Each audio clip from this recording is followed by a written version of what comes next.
त्या माणसानं महाराष्ट्रातल्या शेतकऱ्याला सन्मानानं उभा केलं। अरे पहिली कर्जमाफी ही देवेंद्रजींनी दिली महाराष्ट्रातल्या शेतकऱ्याला। एवढ्यावर हे थांबले नाहीत, तर माझ्या शेतकऱ्याच्या खात्यामध्ये दर वर्षाला 12,000 दिलं। आता परत साहेबांनी सांगितलं 12चं 15,000 करतोया।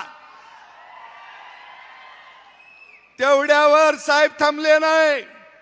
साहेब म्हणले शेतकऱ्याला 7.5 HP पर्यंत मोटारीला वीज फुकट। आता नुसतं बटन दाबायचं आणि गोधड्यात येऊन झोपायचं, लाईट बिल येणार नाही। अरे आम्हाने 15,000 दिलं, लाईट फुकट दिली, दुधाला 7 रुपये प्रति लिटर अनुदान दिलं। एवढ्या साहेब थांबलं नाही। साहेबाच्या लक्षात आलं की लाडक्या बहिणीला बी काहीतरी दिलं पाहिजे, म्हणून आता महिन्याला 1,500 द्यायला लागले। आता परत अजून वाढ करणार आहेत, म्हणजे महिन्याला 2,100 येणार आहेत। पण गड्यानो तुम्हाला मी सांगतो, तिने ठरवलंय महिन्याला 2,100 द्यायचं, बायकोला गोड बोलायचं।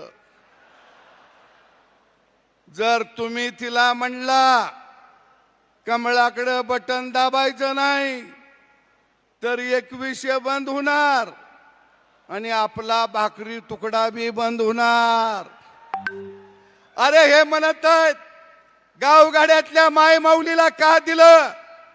अरे महाराष्ट्रामध्ये असा एकमेव मुख्यमंत्री देवेंद्रजी झाले 2014ला की ज्यानं दवाखाना काढला नाही, मेडिकल कॉलेज काढलं नाही, कारखाना काढला नाही, सूतगिरण काढली नाही। त्या माणसानं डांबर खाल्लं नाही, मुरुम खाल्ला नाही। एकमेव या राज्याला मुख्यमंत्री असा झाला की त्यानं सगळी तिजोरी गावगाड्यासाठी रिकामी केली, गावगाड्यासाठी रिकामी केली।